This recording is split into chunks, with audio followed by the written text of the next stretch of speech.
This Steve Jones Show podcast is now loading. The Steve Jones Show podcast is presented by Sunbury Motor Company, Purdy Insurance, Brewers Outlet, and NIL Game Changers.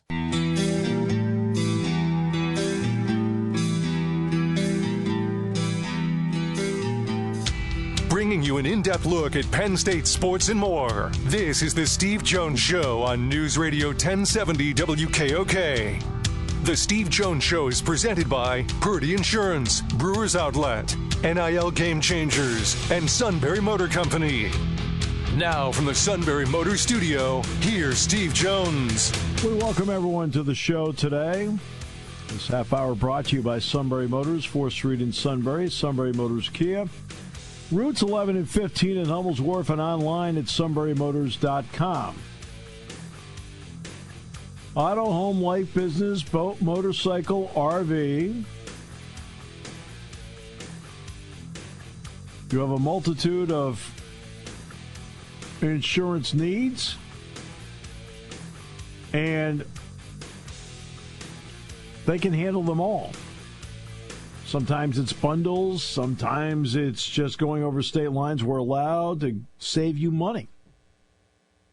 They'll update policies. Customer service means everything to them because they happen to be terrific people that are great pros. And don't forget about the, so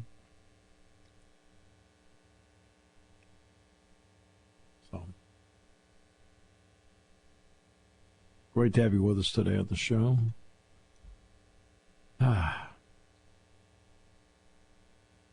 Hope you're doing well today, Todd. I'm doing okay. Good. Okay, so we're going to talk a lot about Willie Mays. Rickwood Field last night. Birmingham. Cardinals played the Giants. First of all, Bob, welcome to the show. It's great to have you with us. Yeah, great to be here, Steve. Okay, so let's get into the great Willie Mays and talk about his career, his impact on the game. And I want to talk about how smart the man was as a player. When you have done all your research about him and so forth, what really stuck out to you about him? I mean, just such a pure player. You know, the guys that played with him and knew him well. It says, he didn't really need any, coaching or instruction. He was just, a natural. Was always, his head was always on a swivel. They said, knowing where to run. Never hit the cutoff man because he always just threw it. You didn't need the cutoff man. But as guys said, talk about the typical 5-tool player. But he was the best at all 5 tools. He's the best runner, best arm, best hitter, best power, and whatnot. So, but just a ball player. Yeah, and it was an interesting era for him. And we talk about what the Dodgers did in Los Angeles. What did he do to get the people in San Francisco excited about Major League Baseball? Yeah, and you're talking about the biggest star in the game, comes to your town, and they we're talking about what Vin Scully did with the transistor radio and with the Dodger fans. It was hey, let's go to Cole Candlestick Park and go watch Willie Mays play. That place was a nightmare for players. It was so cold. I mean, you have to bring heavy jackets in the summertime and with the wind howling and everything else. I can't imagine how many home runs he would have hit if he was playing at a different ballpark. Easily would have been over 700. Yeah, it was also an interesting time for him to play there in the late 50s and through the 60s. And Alvin Dark at one point had been his manager. I would say that people would consider him maybe not America's most open-minded individual in the 60s. And he had a problem on that team with some of the Latin players. What did Willie Mays, as an ambassador for all the players, handle a situation like that kept that team together? Yeah, I mean, it was almost like Orlando said when Willie hit a home run, Orlando basically wanted to do it better. But I think it was just he was such a big star, and he was kind of a loner. When he would go back to his hotel rooms after games, and he was so beloved. Everybody wanted a piece of his time, and he was kind of cautious of that. Wary of people. Never drank, so wasn't out partying in the streets. And usually, when midnight hit, he was home in bed. But yeah, just at a time, and there was a lot more black players in the game then than today. But no, he was very instrumental. He wasn't an outspoken leader, like guys. It wasn't like a Henry Aaron, for instance. He was very close with the Martin Luther King Jr. and everything else, fighting racism, where Willie, kind of stayed in the shadows of that and kind of fought his own private battles. What does it tell you about the games he'd play stickball in the streets of New York when the Giants were there? Yeah, I mean, here he is. He might have been even younger, but he's 17 years old when he's playing with the Birmingham Black Barons in 1948. He was probably playing, some exhibition games at the ballpark when he was younger. But he was, everybody knew he was going to be the best player on the field, and just loved the game. Like you said, playing stickball. Yeah, he was also on deck when Bobby. Steve, this is Reggie Jackson. I got to take this call. Oh, well, I think you should take the call after what happened last night. Okay, I'll check back to your producer. All right. Okay, great. Well, speaking of Reggie Jackson, that was where I was going to go to next anyway. Look, he has to take a call with Reggie Jackson. I think Steve Jones can step aside for Reggie Jackson. Just an opinion. The audience may not think so. You are the straw that stirs the drink, Steve. he is Reggie Jackson is the straw that stirs the drink. But that's what I was going to get to last night. Because what he said last night, and I'm going to play it back for you. It's courtesy of Fox. What he did last night, the emotion of it, it is so. I've said this a lot. That people need to do a much better job of listening. All right? And if you listen and you hear somebody's experience, it tells you a story that should resonate with you. And last night, Reggie Jackson did exactly that in this moment with Alex Rodriguez. And Alex Rodriguez opens up by asking just an open-ended, benign question, which is also a great way to always start an interview, right? Just to get a feel for the subject and what they're thinking. And Alex Rodriguez did that last night, which then opened the door for Reggie Jackson to talk about his experience playing in the Kansas City A's organization in Birmingham at Rickwood Field. Reggie, the baton has been passed for over a century here. We've been talking earlier about if it wasn't for the Willie Mays, the Jackie Robinson, the Reggie Jacksons, the three of us wouldn't have an opportunity to play. How emotional is it for you to come back to a play that you played with one of the greatest teams around? Alex, when people ask me a question like that, it's like coming back here is not easy. The racism that I played here, when I played here, the difficulty of going through different places where we traveled. Fortunately, I had a manager and I had players on the team that helped me get through it. But I wouldn't wish it on anybody. People said to me today, I spoke, and they said, you think you're a better person? You think you won when you played here in Concord? I said, I would never want to do it again.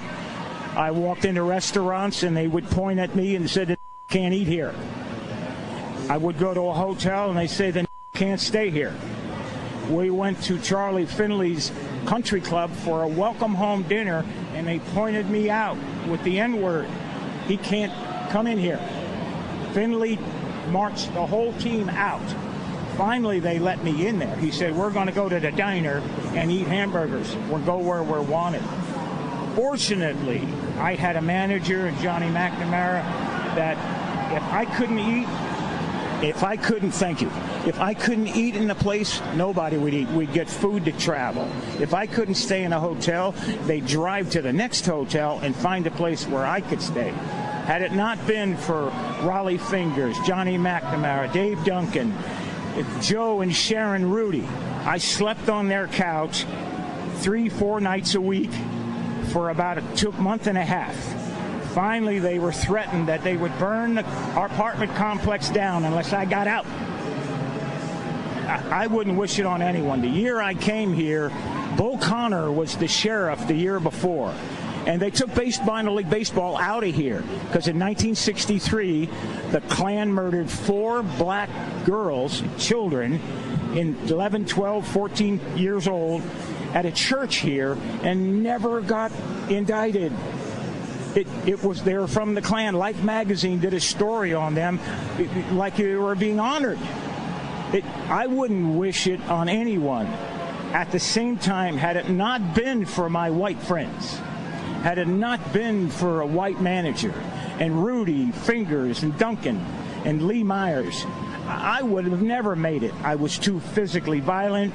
I was ready to physically fight some. I'd have got killed here because I'd have beat someone's ass, and you'd have saw me in an oak tree somewhere. Reggie, I can't even imagine. It's awful you had to go through that, but, appreciate you sharing the rawness and the honesty of it with our audience. I mean, really, it's... We love you, Reg. Yeah. Thank you. Quick history lesson right there. That's a great history lesson. Reggie Jackson telling us all about it, preaching. Wow, that's unbelievable. The great Reggie Jackson, the Hall of Famer, joining us here, and we've got more to do. That's on Fox last night. It's the personal experience of it, and it's the balance with which he told the story. And that's what strikes me about, the raw emotion of it. So, which then brings us back to Bob Nightengale, because Bob is evidently back on the line after talking with Reggie, and I was playing the clip from Fox while you had a chance to talk with him. The raw emotion of what he talked about in 1967, which is 3 years after the Civil Rights Act, but a year before Dr. King was murdered in Memphis, and talking about what it was like in Birmingham. We need to listen more to stories like that so we understand what it was like so we can have perspective moving forward. What are your thoughts? Yeah, as Reggie said, the emotions came out. He's talked about that before, but not on live TV. It's different in print. So, he's mentioned that several times. Being South, and he wanted no part of Birmingham. I remember when Dusty Baker got, with the Atlanta and Dodgers, just the racism in Florida, at Vero Beach. So, these guys all have these stories, but I think in that setting, yesterday and in being, on live TV, I think kind of hit home. It's like, okay, let's don't make this a beautiful picture, perfect thing. Willie growing up in Birmingham and how great it was. Don't forget about, Bull Connor and the guy from the hotel manager jumping ass in the pool. Those things. And Birmingham became kind of the heart of the civil rights movement here. Right, no question. I'm glad he went back, and I'm glad he did it. He could have bypassed it because of the hurt feelings. He still went back. I give him credit for it. Yeah, just had played here, they invited him, and there was like 4 or 5 Hall of Famers here, a bunch of former players. I think everyone would be a part of it, and he did too. And obviously he was a Mays fan, and so he wanted to pay his respects as well here. Yeah. So let me ask you about where we are with this season right now. The Yankees just went through a series with Baltimore, won the first game. Aaron Judge got hit in the left hand by a pitch. And then the Orioles won the next 2, including 17-5. It's just a series, but what did you learn about the two teams in that series? Well, I mean, for all the talk about, the Yankees up with the yard or going to the World Series, it's like, hey, wait a minute now. Let's don't forget about the Orioles, who have the most, the greatest collection of young talent in all of baseball. I mean, they've had so many injuries. I think they've had 4 pitchers on the ninth in the last 17 days. It's amazing what they've done, but they still have so much depth at the minor leagues, so they can go get some more pitching help. So now it should be these two teams will line up for a collision course in the ALCS. I still think Baltimore could be the team to beat. I mean, they won the division easily, last year. I picked them to win the World Series this year. So, the Yankees are good. They have more star power. But as far as young talent and maybe more balanced team, better look at Baltimore. What do you think the impact of Mookie Betts' injury is for the Dodgers? Well, it's huge. As much money as they put in that team is so top star, heavy. I mean, after the first 5 hitters, it's a massive drop off. Mookie means everything to that team. I mean, people talk about Ohtani, like, wait a minute now. Mm-hmm. Here's a guy who never played shortstop at the major league level, and now he's, playing for a championship team, a team that's in first place, leadoff guy. He makes that team go. He's had a couple of rocky Septembers in the past, I think, just worn down. So who knows, man, there's a little bit of a blessing in disguise to, get some time off before he comes back. But he means everything to that team. I mean, no one is more important to the Dodgers than Mookie Betts. Yeah, without question. The Phillies have been going along at a decent pace for the most part. Everybody hits a little rut in the road. They get Turner back, but JT is out for them. Marsh has been out for them. How do you view them at this point? Yeah, I mean, I still think you need another outfielder. Could use another, bullpen arm too. Very good team. The only thing that scares you a little bit is they're streaky. I mean, we saw what happened with them last year, losing the Arizona Diamondbacks. I mean, they were a better team than Diamondbacks, but they got cold at the wrong time. So same thing in the playoffs. They got a streaky guys like Schwarber and Castellanos. Harper, lives up to the moments, but not everybody else does. If the 3 big guys stay pitching-wise, stay healthy with Suarez, Wheeler, Nola, then they should be just fine. They really should. And but yeah, it'll be interesting because they same thing. They expect anything short of a World Series to be a bitter disappointment for them. And normally when people sit down, they talk baseball. Let's talk about the Yankees. Let's talk about the Dodgers. Obvious. Not many people say, hey, let's talk about the Mariners. Bob, the Mariners are sitting there in first place. Right? They're not quite to 600 baseball, but what's the vibe around that team right now? Well, they can pitch very deep in pitching, and remember now, just a couple years ago when the Astros won the World Series, the team that scared them to death, was the Seattle Mariners. Seattle Mariners could have swept that series. They could have been, World Series champions. You worry about their offense some, but teams don't slug away the World Series; they pitch away the World Series. So, when they get in the playoffs, I think the last team anybody wants to face. I don't care if the Orioles, the Yankees, or whoever. Cleveland's got some nice pitching too, and better offense. But that dominant pitching that just scares teams to death, and they should be in the postseason. I mean, this could be the end of the Astros' reign here, as far back as they are. And Texas having their problems too, but Seattle has got to be the team to beat in that division. Kansas City and Cleveland in the Central, along with the Twins. I mean, you got 3 teams there that all are over 500 right now, with Cleveland setting the pace. What's made the National League Central so much more intriguing as a division? Well, the American League Central. The Twins probably have the most, the best lineup, the best overall team, but they've been so hurt. And they're a better team now, of course, with Royce Lewis back and Byron Buxton. Correa's having a strong season. So it's a very, very well-rounded team. Cleveland, I think people are just shocked at the offense. Now, they did, change the ballpark with the seating and everything else. So there's kind of a wind current there, but their offense is shocking how good it's been because it was just so bad for so long. I still think KC fades.